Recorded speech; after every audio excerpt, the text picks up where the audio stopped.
E eu gostaria de convidar a todos que participaram do painel anterior que prestigiem a continuidade do trabalho. E rapidamente vou chamar os cases e os empreendedores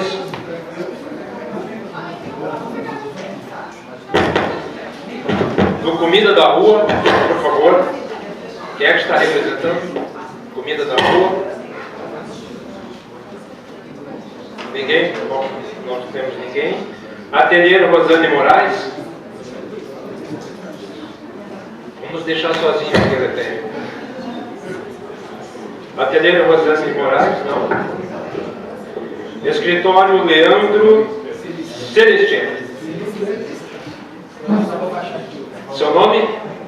Leandro Celestino. Ah, ok. O próprio empresário.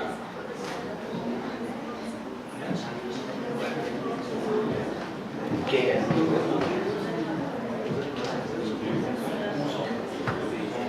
Está aqui conosco do ateliê Rosane Moraes, a própria empreendedora Rosane Moraes. Galeria Subterrânea. Quem é?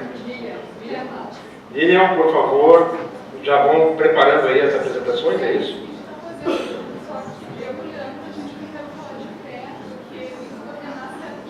Não tem problema, mas eu gostaria que você viesse para cá e aí eu uso aquele microfone. Ok? ADG Jogos e Galpão Makers. AD Jogos. Quem vai representar aqui a AD Jogos? Duas pessoas? Carlos? Tá. Ok, Carlos de Diabo. E Galpão Makers, quem é? Seu nome? Fábio. Ok, vão tomando seus lugares. O pessoal que prefere falar em pé não tem problema. Nós temos aqui o púlpito, pode utilizar.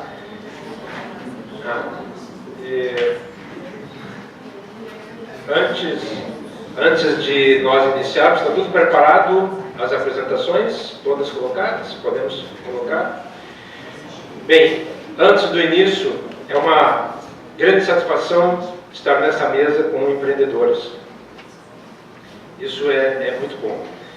Quero agradecer também a presença da relatora, professora Aletéia Celoni, está aqui à minha direita, fazendo a relatoria dessa mesa. Ela é professora nossa da Universidade, da PUC, da Escola de Cinema, e também coordenadora do TECNA, que é o Centro Tecnológico Audiovisual do Rio Grande do Sul, que certamente, né, é uma grande oportunidade para todos que estão iniciando no empreendedorismo. Então é uma satisfação tê-la aqui com a gente e com esses empreendedores, porque eu sei que a Aletéia também, dentro da nossa universidade, é uma entusiasta do empreendedorismo. Vou solicitar aqui, se me permite fazer a alteração da ordem, e solicitar a apresentação da AD Jogos, que é o Carlos, é isso? Você pode começar, por favor? É só relembrando que nós temos, o nosso pitch é 7 minutos, e a nossa relatora aqui, ela é eficiente no relógio.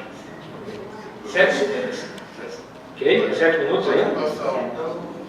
Não, vai 7, tá bem, vamos lá. Pois não.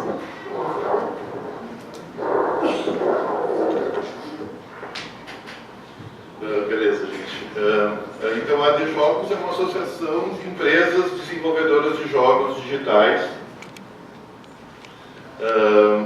E a gente tem por volta, pode passando, a gente tem por volta de 30 empresas, tá?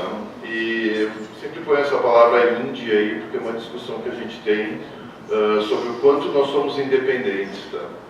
A associação, ela foi construída em cima de alguns preceitos, e um deles é ser o máximo independente possível, independente de governos, políticas digital e outras coisas. A gente sempre quer ser sustentável antes de qualquer uma dessas coisas. Pode passar. Pode passar mais. Não? Então, a associação ela começou em 2013 e ela tem ela ficou, a gente tomou uma decisão estratégica que disse o seguinte: nós queremos empresas que o core principal do negócio seja trabalhar jogos digitais. Então a gente decidiu trabalhar com um número pequeno de empresas que queria realmente trabalhar só com isso, não é porque a gente tem hoje no mercado empresas, por exemplo, de web design que também fazem jogos, então a gente resolveu especificamente trabalhar com esse tipo de empresa. Então, é o seguinte, de 2013 até agora, a gente aumentou o nosso faturamento em 138%, o faturamento das empresas. A gente continua tendo por volta de... A gente começou com 15, hoje a gente tem por volta de 30 empresas.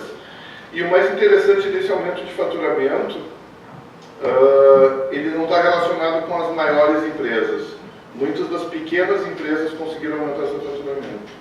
Isso é bem interessante para o ecossistema. Então, tá aí, ó. 2016 a gente produziu números fechados, agora a gente está fechando 2017. Essas 30 empresas produziram 81 jogos, sendo que 65% disso são jogos próprios, que são jogos para o mercado, para vender em loja tipo Apple Store e a loja da Google. E outras plataformas também, como o PlayStation 4. Pode passar mais um? Pode? Passar isso. Bom, basicamente, também todas as empresas que fazem parte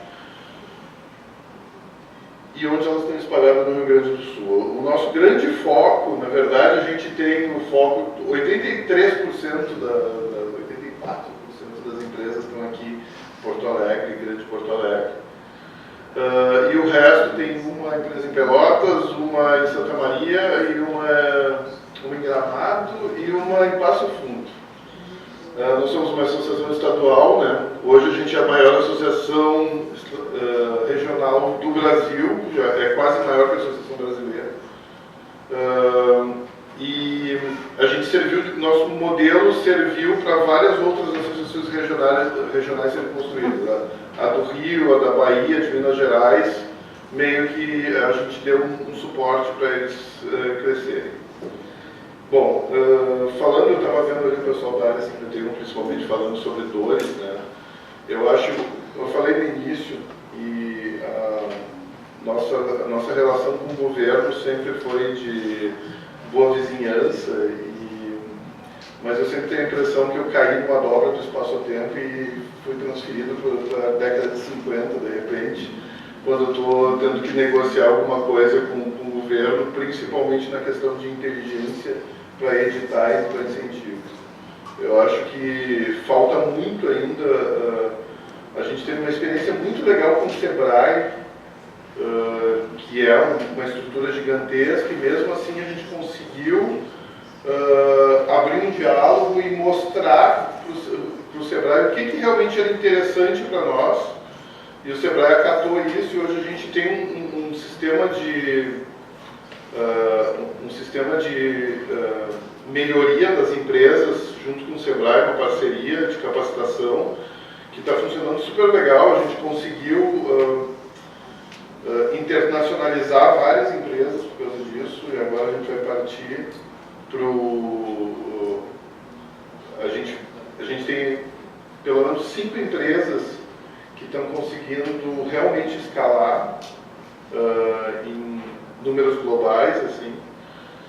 E a gente acredita que ano que vem a gente consiga dobrar esse número de empresas. Já tem empresas chegando ali. A gente trabalha com 3 níveis, basicamente: os que estão começando, que ainda não são formalizados, os que têm um faturamento, mas ainda é pequeno, conseguem viver disso, e as empresas que já estão escaladas. A gente vai conseguir transferir um pouco desses que estão no meio lá para cima. Muitas delas vão morrer no caminho, né, como a gente sabe.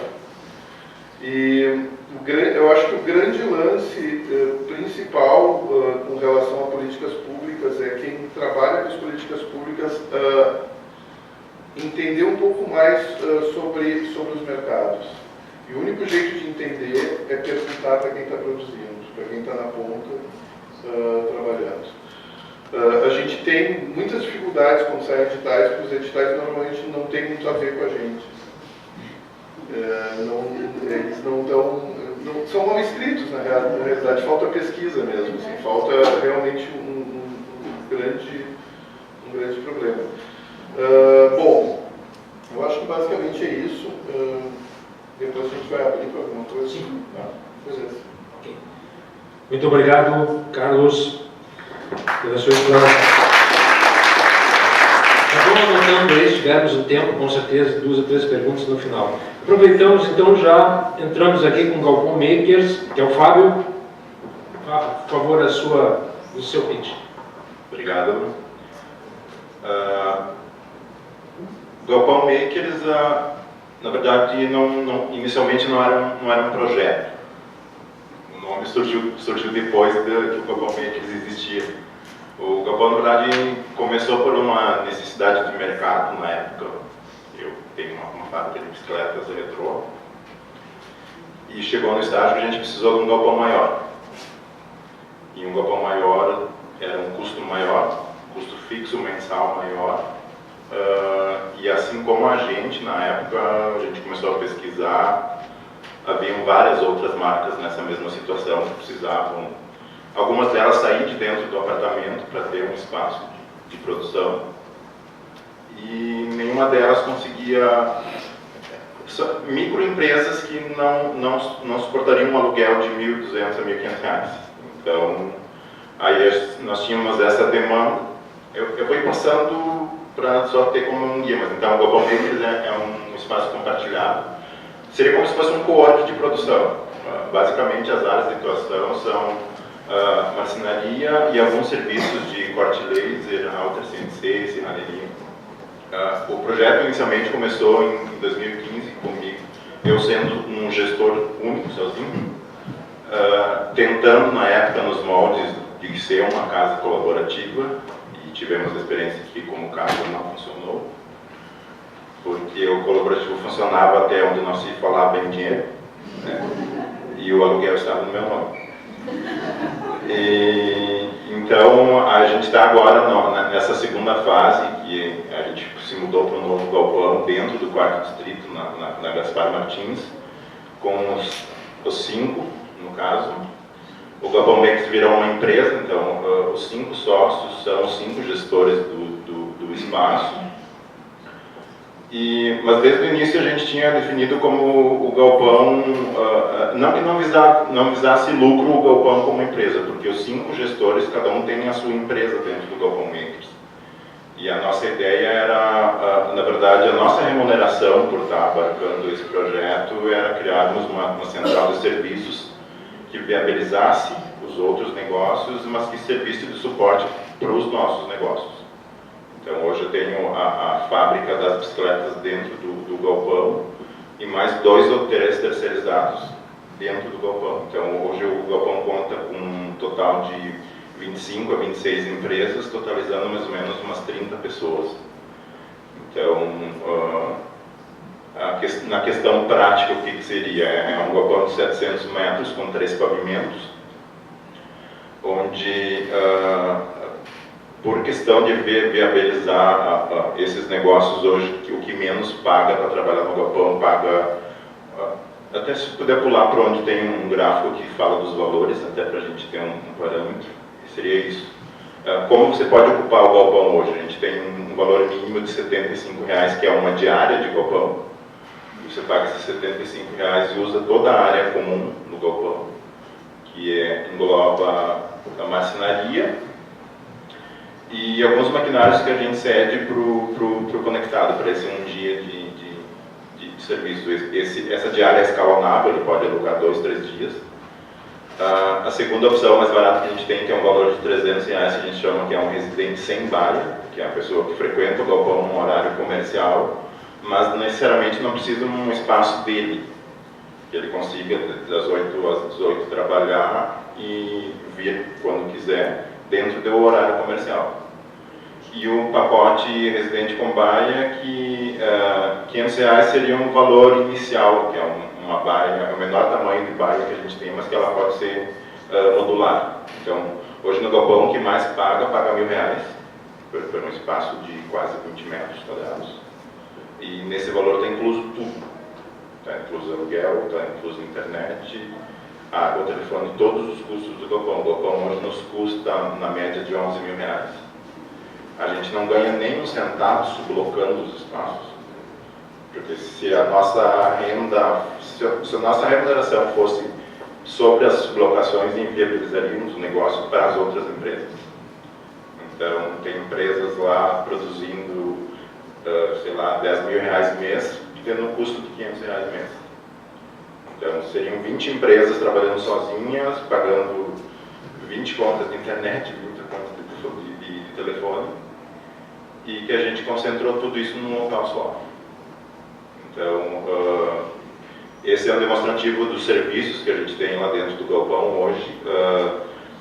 Isso não é um serviço que está disponível para um conectado que pague esses 75 reais e tenha acesso a isso, mas na verdade são empresas que estão lá dentro e prestam esse tipo de serviço. Um dos pré-requisitos dessas 25 empresas que a gente tem lá dentro hoje é a única que tem uma divisória, um espaço fechado, que é por questão de segurança, é o corte laser. Todas as baias que a gente chama, na verdade é uma demarcação, não é para delimitar o acesso. A gente não tem paredes, a gente tem divisórias de 1,10 m. Por questão de confiança, por questão tem muita troca de ferramentas, a gente tem muita ferramenta. Tem o acesso livre, o nosso maior canal de comunicação lá dentro hoje é um WhatsApp. E preciso do serrote, me empresta, essa é a nossa comunicação. E desde o início a gente tentou fazer um minimalismo administrativo. A gente não queria ter um monte de planilha e aplicar pouco, né? Na verdade é o cara a cara. E nos surpreendeu um pouco que uma coisa que foi inevitável, que de todas as marcas que estão lá dentro, foi inevitável os collabs. Todo mundo que está lá dentro já fez algum outro projeto com alguma outra marca que está lá dentro. Então já veio aviso de 1 minuto. Tentar só a questão das dores que todo mundo está falando. A gente teve uma certa sorte até do local que a gente escolheu, que foi uma coisa que a gente definiu por pegar lá.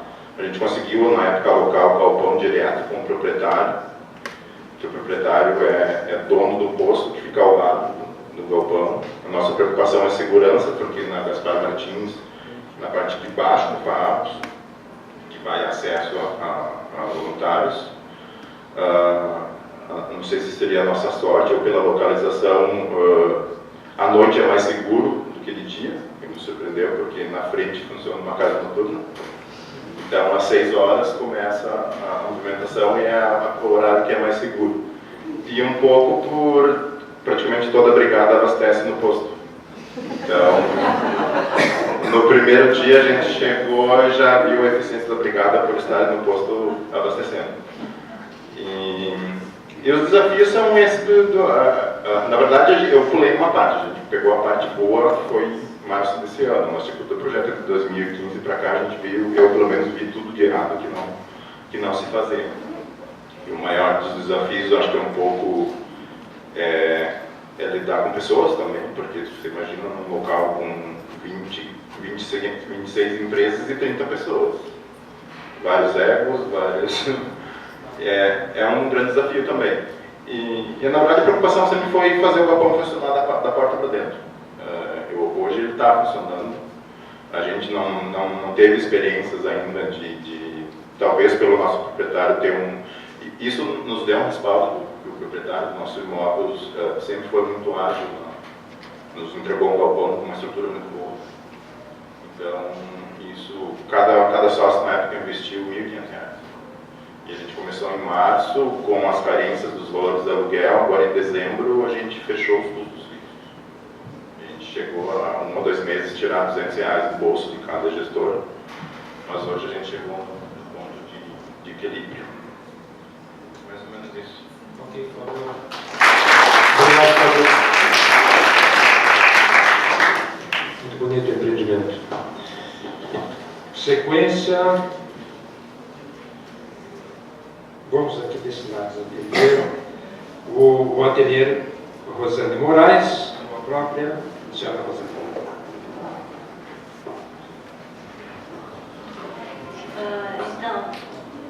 Para mim é uma surpresa agora estar aqui como empreendedora.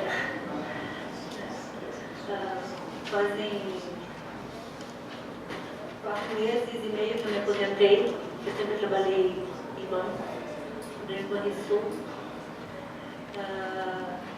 e sempre fiz arte. Então, sou artista plástica, sempre fiz arte nas horas vagas, meia-noite, final de semana. Desde pequena sempre adorei desenhar e fazer arte. Com o tempo, em 76, participei de uma exposição de jovens artistas e aí foi indo. Trabalho de arte. Então, aí em 80 eu entro no ateliê livre da prefeitura, onde eu tenho vínculo até hoje. Então, no ateliê, vou falar mais de uma última proposta, que eu acho que é mais comercial agora, assim, na questão da arte.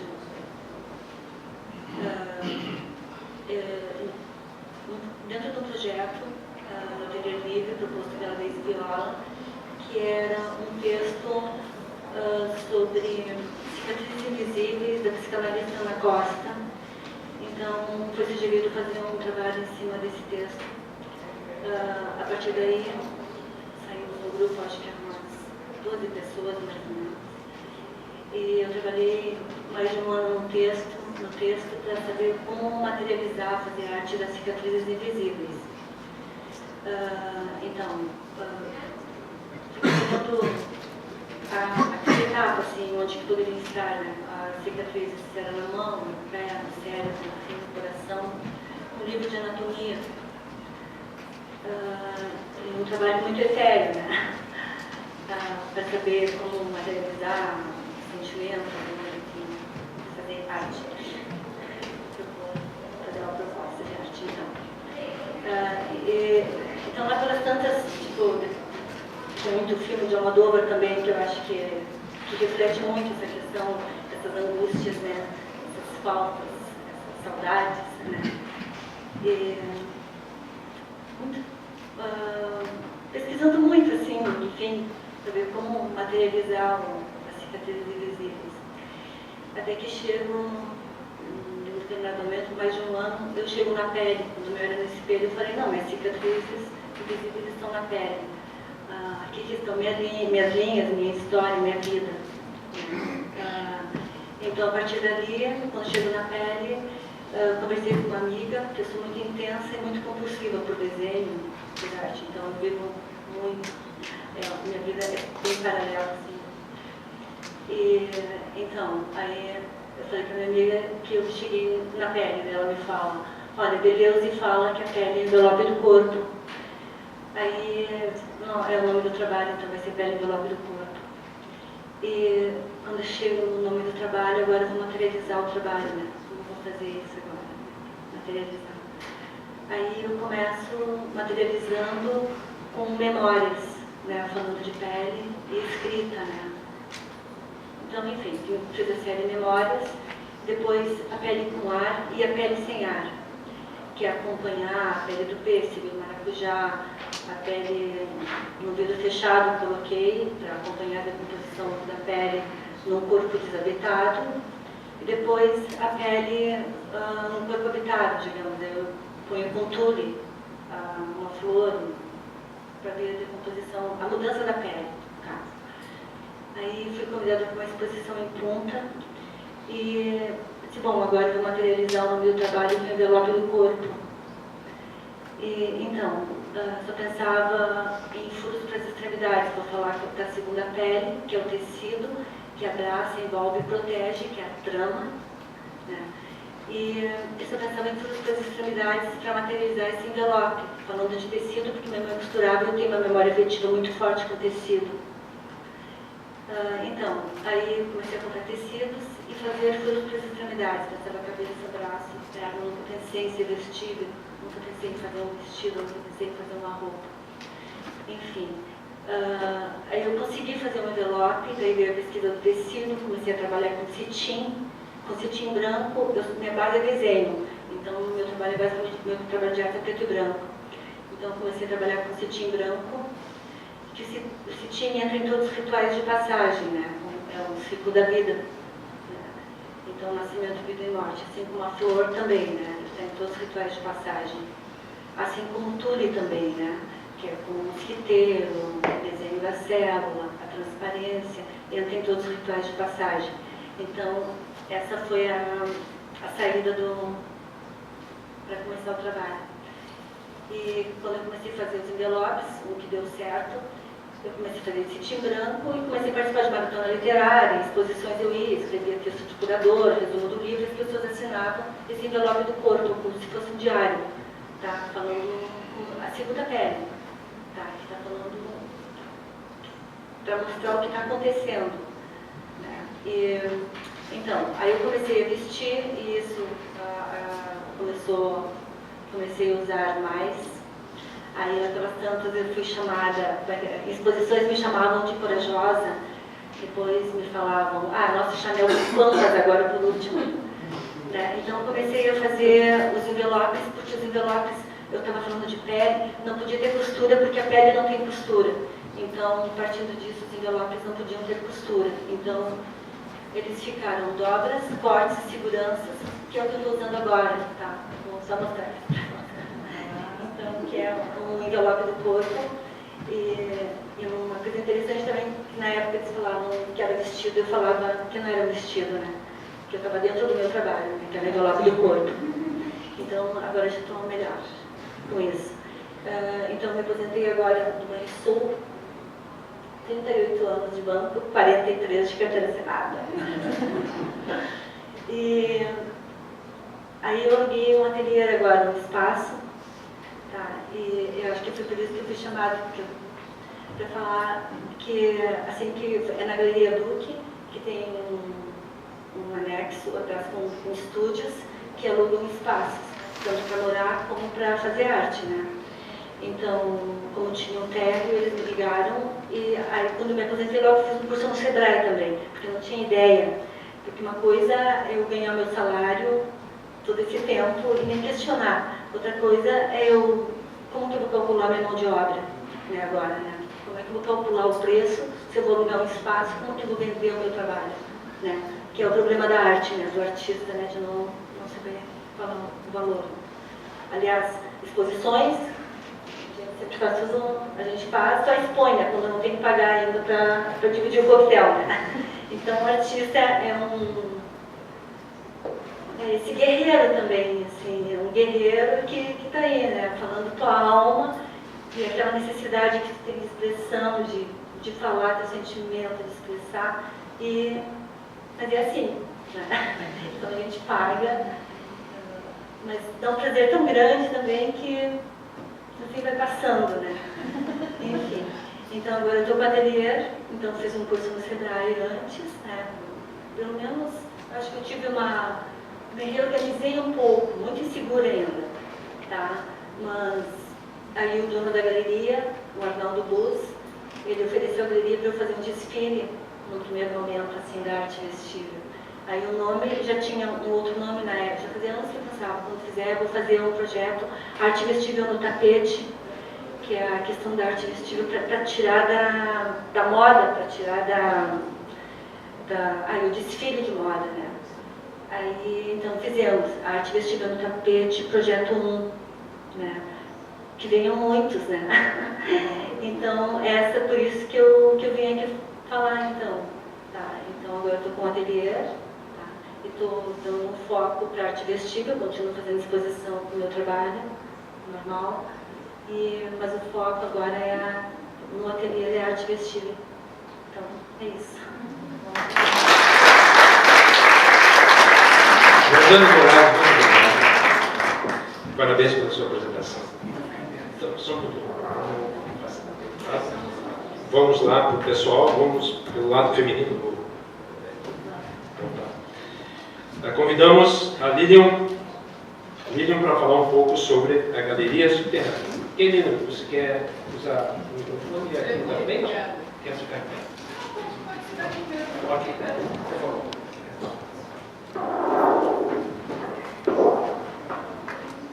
Bom, boa tarde a todos. Eu acho que eu sou a única aqui que vai falar do passado e não do presente, né? Porque o Ateliê Subterrânea Como vocês veem aqui, a fachada ele ficava na Independência 745, quase esquina Santo Antônio. Foi um espaço que eu fiz com outros artistas, né? A gente teve, então, durante esses 9 anos, esse espaço que começou como nosso ateliê, mas depois virou um espaço cultural em que se fazia exposições, cursos, palestras, performances, né? A gente fazia eventos e parcerias nacionais e internacionais. Paralelo a isso, ainda funcionava até 2010 como nosso ateliê. Depois disso se inviabilizou a ideia, a gente conseguiu outras estruturas particulares de ateliê e esse espaço passou então só a esse diálogo externo, né, com outros artistas, músicos, cineastas, enfim, a gente fez bastante, nós tínhamos a proposta bastante multidisciplinar, embora enfocada em artes visuais.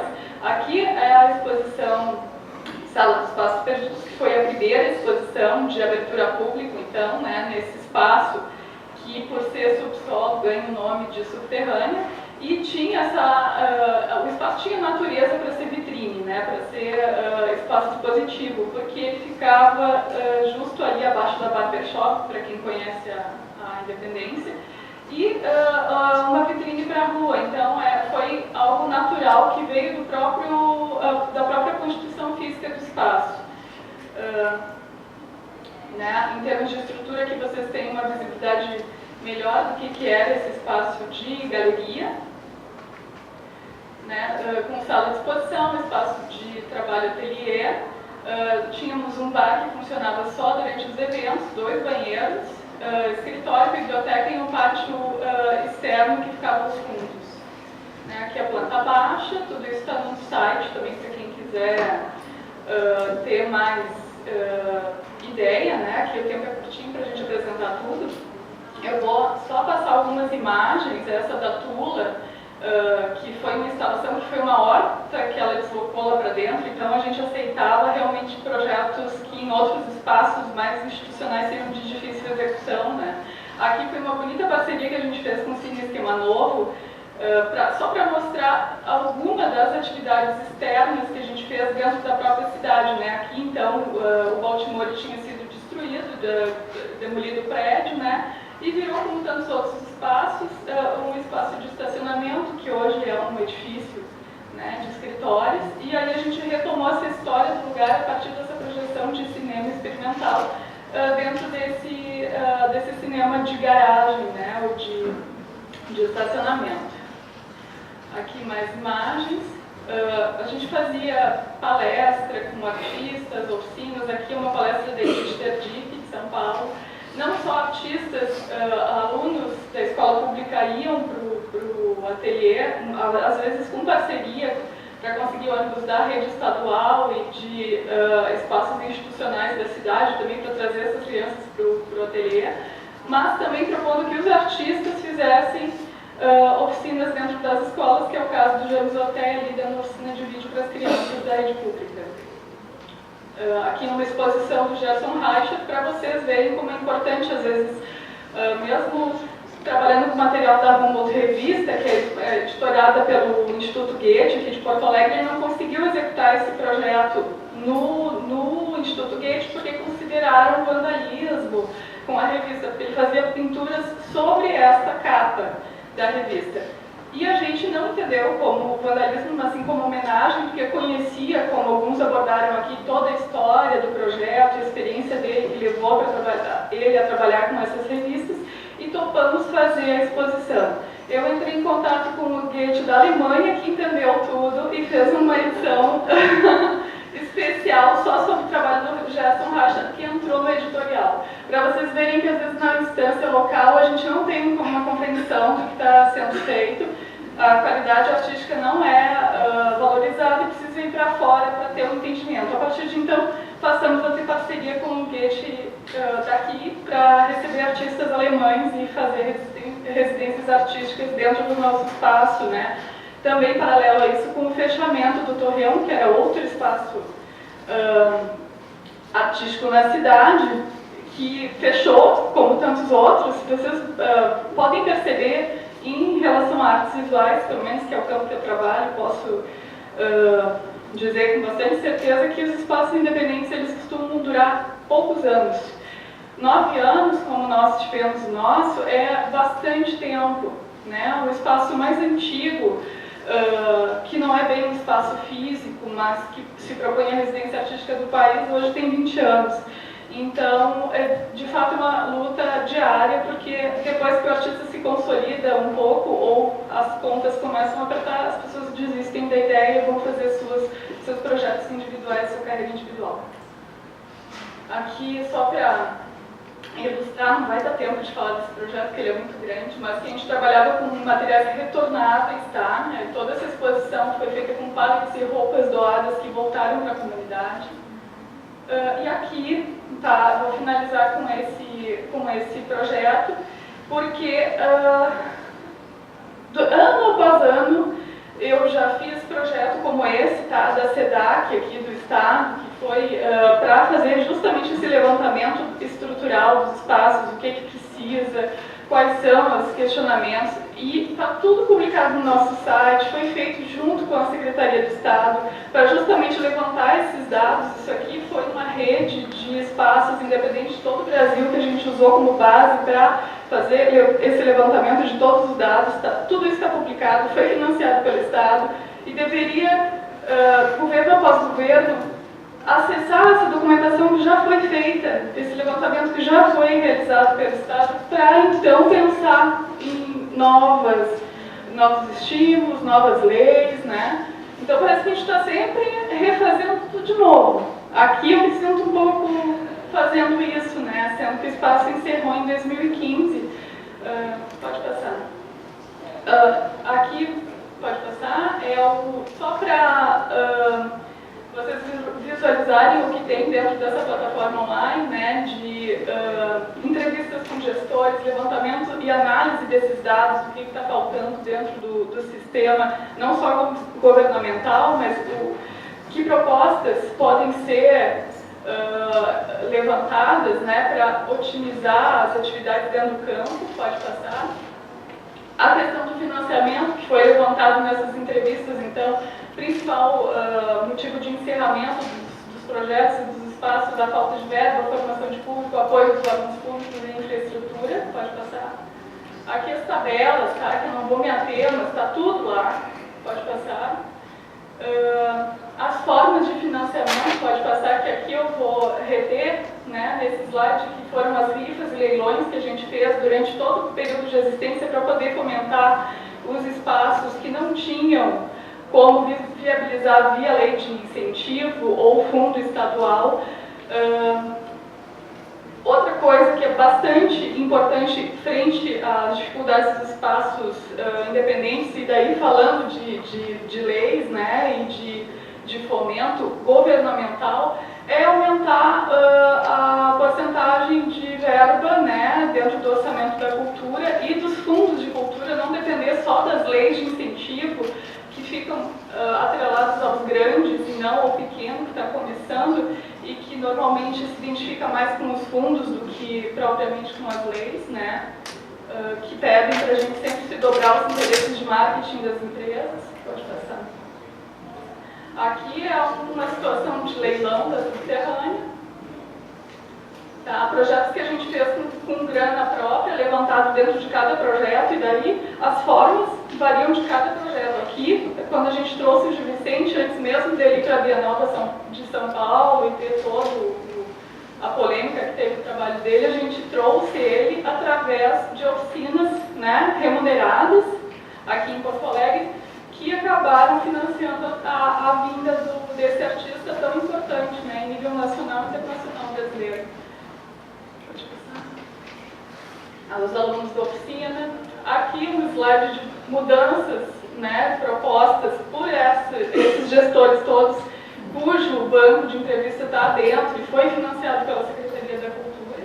E aqui um pouquinho do que eu falei para vocês, que o estímulo dos fundos é bastante necessário, e ter, por exemplo, uma lei estadual que permita possibilita a estruturação desses espaços também seria interessante, como tem no Rio de Janeiro. Aqui a gente não tem nenhuma lei para manutenção de espaço físico, né?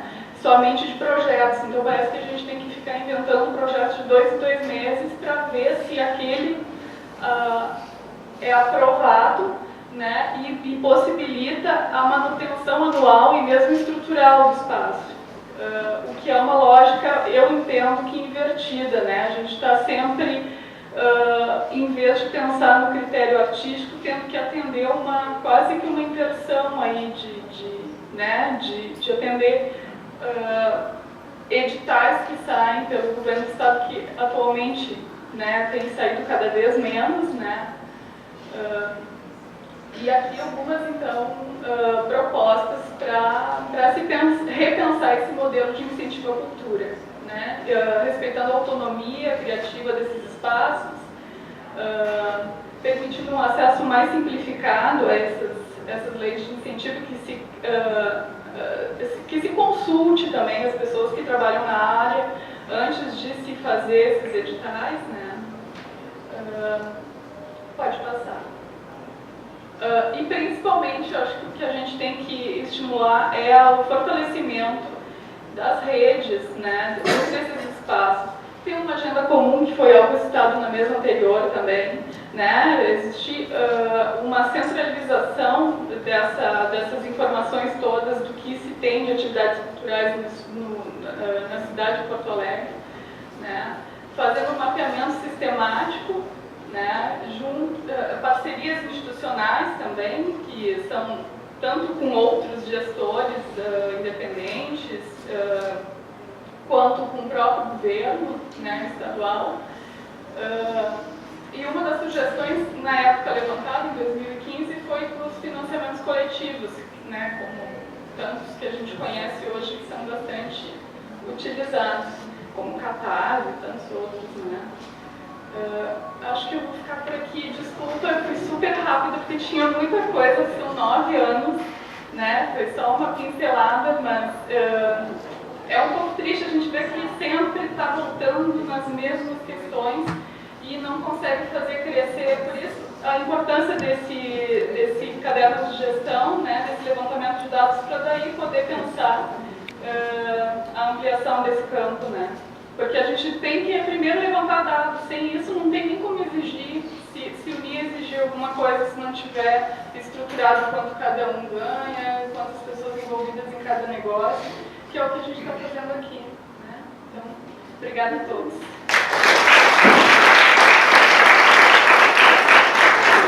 Miriam, muito obrigado pelo seu voto.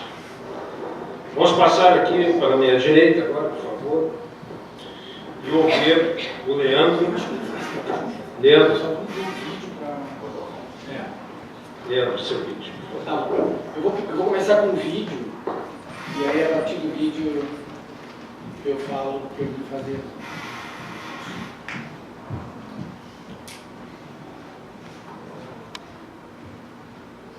Pense em uma pessoa que adora Porto Alegre e que quer ver essa cidade crescer antes de escutarem tudo que eu vou falar. E que acredita na cidade, que é mais importante.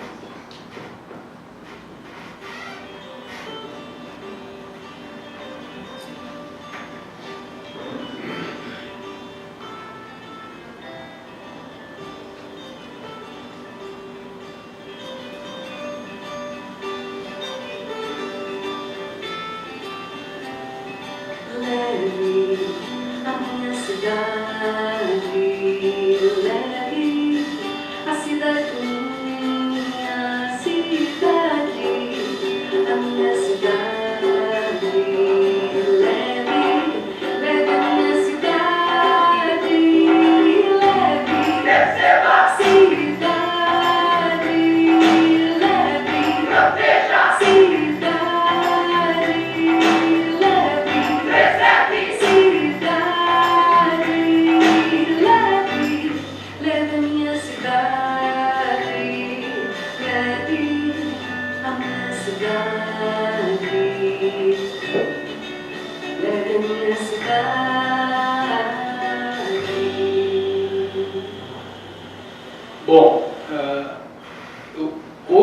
consigo quase falar sem me emocionar desse projeto que tem 1 ano, ele nasceu em outubro do ano passado. Me emociona porque só o que eu vejo falar sempre é que Porto Alegre já era, que essa cidade está feia, sim, ela está triste, sim. Mas se a gente continuar só dizendo isso, ela vai continuar feia, vai continuar triste e não vai ter solução. Então, assim, eu tenho uma apresentação que eu vou fazer junto. Eu tenho um escritório, esse ano está fazendo 20 anos do meu escritório. Eu trabalho 20 anos com adesivos voltados... A minha formação é em artes plásticas e fotografia. E eu me especializei com adesivos em função de projetos de intervenção que eu fiz e tal. Eu fui para um nicho de mercado que é arquitetura e design de interiores e trabalho com, pode passar, com projetos de adesivos para interiores. E Porto Alegre, nesse tempo todo, foi inspiração. Esse projeto aí, por exemplo, foi nos 236 anos de Porto Alegre, em 2008, 2006, só fazer as contas, que a Liliana Magalhães, do Santander Cultural, na época, era a superintendente, me convidou para ocupar o Café do Cofre. E eu fiz uma homenagem à cidade e dei uma palestra num sábado que lotou no Santander, que era justamente sobre indústria criativa. Isso há mais de 10 anos. E eu nem sabia, quando a Liliana disse, fala sobre indústria criativa, eu falei, o que é isso, indústria criativa? Eu disse, é o que tu faz. Então eu foi muito legal, pode passando. Então Porto Alegre, isso aqui é um bistrô dos aromas que tem ali na Cidade Baixa, que é um adesivo, são todos desenhos meus de Porto Alegre que eu fui colocando em prédios, residências, aí garagens de prédio, enfim, Porto Alegre sempre teve junto comigo, né, nessa questão do desenho. Mas como eu sempre fui fotógrafo, então esse desenho de Porto Alegre chegou um tempo que a minha irmã disse assim para mim, vamos fazer um projeto sobre Porto Alegre. E aí, pode ir passando. Em outubro do ano passado, a gente lançou, pode ir passando. A gente lançou, isso aí é só para mostrar alguns dos desenhos que viraram adesivos, tá? Isso aí é dentro da casa de uma cliente, então, são pessoas apaixonadas por Porto Alegre também. Pode passar. Pode ir. Pode ir, porque esse aí é o final. Então, assim, então surgiu, em outubro do ano passado, eu fiz duas coleções, uma que se chama, o projeto todo se chama Leve a Minha Cidade, e começou com desenhos de Porto Alegre, e uma coleção que se chama Porto Alegre e uma que se chama Expressões Daqui. Expressões Daqui, eu peguei o nosso jeito de falar, né, expressões típicas nossas, e fiz um tratamento super pop, então, por exemplo, Bem Capaz, quem é que não fala Bem Capaz? Né? E então eu fiz duas coleções pensando no mercado de souvenirs e presentes de Porto Alegre, que inacreditavelmente, se tu queres comprar alguma coisa bacana da cidade para dar de presente, não tem para vender, a não ser gaúcho, nada contra. Gaúcho, Prenda, Grêmio, Inter, Bomba, Cuia de chimarrão. Então, pode passar. Então, vocês viram o vídeo ali, esse projeto é tão intenso para mim, é um projeto que eu fiz para a minha velhice, porque a minha ideia é ir desenhando todas as cidades, todas, do mundo inteiro. E começou com Porto Alegre, e essas três palavras, aquele vídeo eu criei a música, eu criei a letra, eu chamei a Lúcia Severa, uma amiga minha, cantora profissional, ela gravou, levou para o estúdio, os caras fizeram mixagem, tudo de graça, não me cobraram nada, porque ficaram apaixonados pela ideia. O meu companheiro, que é o Robledo, é fisioterapeuta, mas toca violão também, compôs a música, sabe? Então, e tem essas três palavras que é o mote de tudo, que é perceber a cidade, proteger a cidade e preservar a cidade. Porque Porto Alegre está sendo destruída, né? Assim como todas as cidades. Assim. Então, é esse olhar sobre a arquitetura, esse olhar sobre o patrimônio, esse olhar sobre a nossa cultura. Pode passar. Então, aí eu fiz toda a linha de produtos para vender, que são postais, pôsteres em adesivos, almofadas, pode passando. De pontos, claro, né? Eu comecei com pontos típicos da cidade para ter essa identificação direta, né?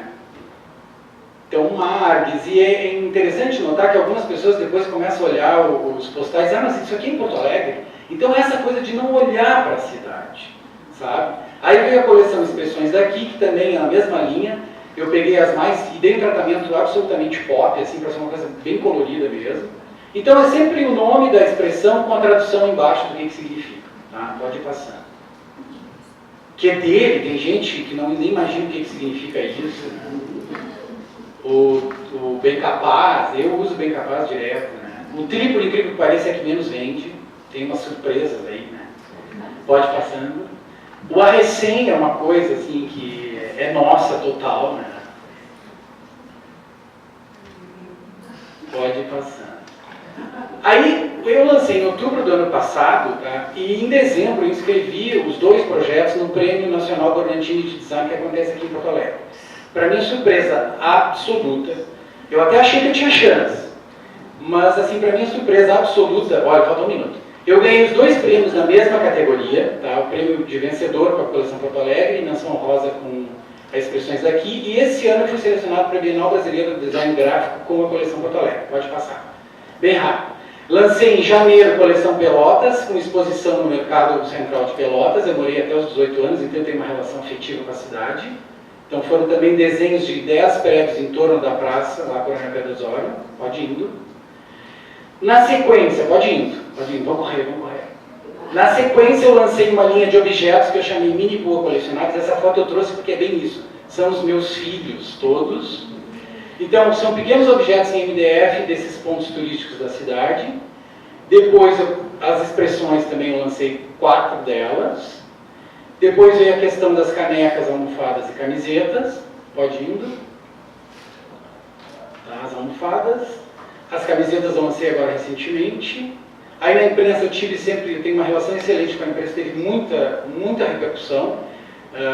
Que foi muito legal. Isso tudo, eu tenho um e-commerce que eu trabalho há 20 anos, né, como eu disse, eu tenho um e-commerce que eu vendo no Brasil inteiro, e o impasse hoje, que eu estou aqui, é o seguinte: para o ano que vem eu não vou enriquecer vendendo canequinha e objetinho e postalzinho, por mais que eu ame isso. Então o meu objetivo, que eu quero buscar e trocar, é esse escalonamento desses produtos e de licenciamento, que eu acho que é o grande caminho para o tipo de trabalho que eu faço.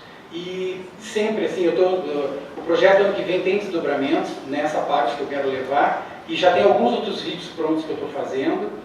E é isso, pessoal, é só para dizer que eu estou muito feliz de estar aqui, agradecer a Isabel de ter me convidado, e que eu acho que essa cidade merece isso aqui, tudo que a gente está fazendo, para ela melhorar cada vez mais. Obrigadão. Obrigado, Leandro. Eu estou faltando aqui o pitch da demo. Ramon, por acaso, chegou? Ramon não está? A comida de rua também não está? Ok. Então, mas bate. É bem capaz da gente ter um grande sucesso com todos esses empreendedores. Eu gostaria de destacar uma palavra que foi tirada aqui dessas apresentações, desses pitches. A palavra é corajosos. Então, quero parabenizar a todos esses empreendedores e corajosos que estão gerando emprego e renda nessa nossa cidade, amando a cidade e nos passando o desafio para ajudar a protegê-la. Tá? Parabéns a todos, muito obrigado, e gostaria de passar para a Letéia, que é uma palavra. Para a gente não roubar o tempo das próximas apresentações, eu acho que o que a gente vê aqui, por mais trabalho que a gente tenha que fazer dentro do comitê, é na verdade uma valorização do indivíduo, né? E a gente usa diferentes tecnologias, ferramentas, conhecimento, experiências pessoais e vivências, mas o quanto é interessante a gente imaginar o potencial, né, criativo dentro desses talentos e dessa articulação de vivência, conhecimento e como é que a gente se relaciona com o entorno, né? E acho que é esse o desafio de legislar ou trabalhar em torno de políticas públicas sobre isso, porque a gente precisa pensar caminhos que sejam muito arejados e capazes de colocar o indivíduo nessa posição central, né? Eu saio daqui motivada e, enfim, intrigada na continuidade do nosso trabalho.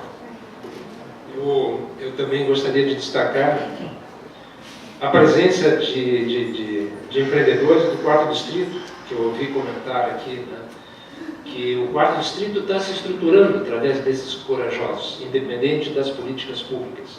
E isso é muito bom a gente saber que gradativamente o pessoal está indo para esse espaço que o próprio município quer, através de projeto, desenvolver. Então o pessoal já está se desenvolvendo e se colocando lá. Mas eu gostaria de abrir, antes de encerrar, a palavra ou a perguntas.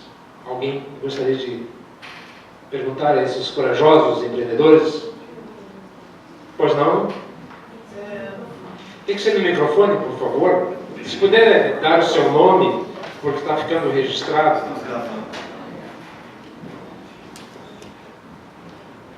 Meu nome é Ângela Baldino e eu, claro, quero cumprimentar também. E eu achei muito interessante o case do Galpão Bakers, porque aí eu te perguntaria, ele funciona como uma incubadora. É assim e tu nem sabia que era assim? Não,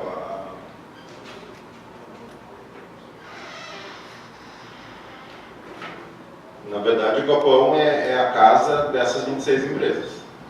Cada empresa tem uma baia e usa a parte maior do galpão que é compartilhada. Mas hoje o galpão não tem mais espaço, na verdade, a casa tá cheia, mas a gente nunca se negou a receber, porque a gente criou uma rede muito grande, tanto de serviços, fornecedores e matéria-prima.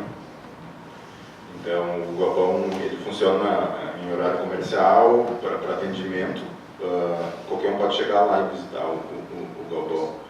Ele surgiu simplesmente para ceder um espaço para quem quer trabalhar. Ele foi meio que um desengavetador de projetos.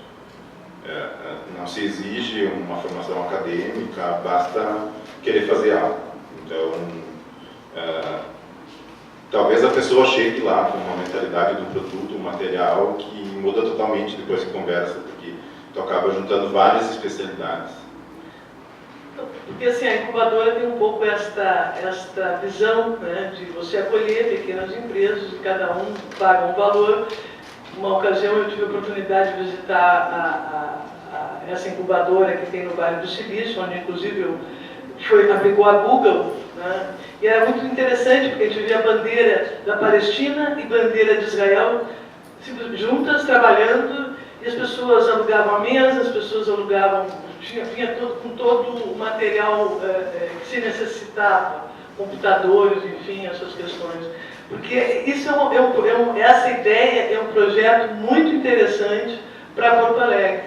Eu até assim, vou até comentar com vocês, eu estava numa reunião de manhã com o prefeito Marquesan, e estava realmente uma reunião muito pesada da Associação Comercial de Porto Alegre e da Federação, muito pesada a reunião, e assim eu lamento que ele não esteja aqui, porque certamente eu ia sair daqui mais feliz e mais leve de ver essas coisas acontecendo. Mas, enfim, eu acho que a partir desta apresentação tem coisas muito interessantes para se levar como proposta para o desenvolvimento da cidade. Desse tipo de projeto, de galpões e de incubadores, eu achei muito interessante. Parabéns. Obrigado. Mais alguém pediu a palavra? Eu só queria pedir para a Otéia falar do técnico. Pois não. Pode falar do técnico. Na realidade é o técnico. Na verdade, o Tecna ele é um projeto também de muitas mãos, né? Ele está baseado no Tecnopuc de Porto Alegre, né? Normalmente são as duas marcas que se juntam. O Tecnopuc, aliás, não é o Tecnopuc de Porto Alegre, é o Tecnopuc de Viamão, que é a extensão do Tecnopuc de Porto Alegre, né? Em atuação ali desde 2011. O Tecna é um projeto que está em implantação a partir da liderança da universidade nos últimos 6 anos. Ele é feito em muitas mãos porque ele é pensado dessa forma de hélice quádrupla, né, integrando empresas, poder público, sociedade e universidades. Num primeiro momento a gente veio para resgatar uma demanda histórica do setor audiovisual, justamente tendo como porta-voz as associações de profissionais, o sindicato e a Fundacine, bem como um desenvolvimento do próprio governo do estado que já em algumas gestões tentava mobilizar um polo audiovisual. Então, em 2011 a gente reformulou, vamos dizer, todo esse histórico que já era uma demanda de décadas, para dar um contexto mais contemporâneo, porque o Centro Tecnológico Audiovisual do Rio Grande do Sul, ele também trabalha com dinâmicas bastante ágeis e um mercado que está em constante transformação. Então a gente pensa o audiovisual amplo, que é do cinema, publicidade, da televisão, aos aplicativos, jogos, internet. Num primeiro momento, tem um esforço de implantar uma infraestrutura. Essa infraestrutura seria para dar as mesmas condições ao Rio Grande do Sul, que já é um polo reconhecido pelos talentos no ambiente audiovisual, mas carente de ter infraestrutura compatível com os outros polos, vamos dizer, mais desenvolvidos do Brasil, nesse caso o Rio e São Paulo. Então, em talentos nós somos muito bons, mas em infraestrutura defasada, né? Esse, vamos dizer, é a primeira frente, né, do Tecna, de colocar aqui no Rio Grande do Sul uma infraestrutura de ponta para produção e pós-produção de conteúdos digitais criativos. Nesse ano nós inauguramos o primeiro desses ambientes, que é o Estúdio A do Tecna. É um estúdio de cinema e televisão em padrões internacionais, com áreas de apoio e com vários requintes tecnológicos para que produções com cenários possam ser desenvolvidas lá, acomodando toda a equipe em produção ou do backstage dessa produção, um espaço também que vem sendo usado para eventos, oficinas, dinâmicas, enfim, na verdade são as formas que a gente vem se apropriando dele. Tem mais 8 espaços em implantação, na verdade agora vem as áreas de pós-produção, de imagem, de som, de efeitos visuais e mais áreas de apoio para estúdios e infraestrutura como essa. Em paralelo à infra, a gente vem desenvolvendo outras 3 frentes de trabalho. Uma é relacionada à pesquisa, a gente compartilha da ideia aqui de vários empreendedores de como é importante a gente estudar, pesquisar, levantar dados, analisar isso, para que aí a gente possa gerar inovação, seja dentro das empresas, seja dentro dessa aplicação da relação universidade-empresas, seja contribuindo para a formulação de proposições públicas. A gente tem uma outra frente que é relacionada à capacitação.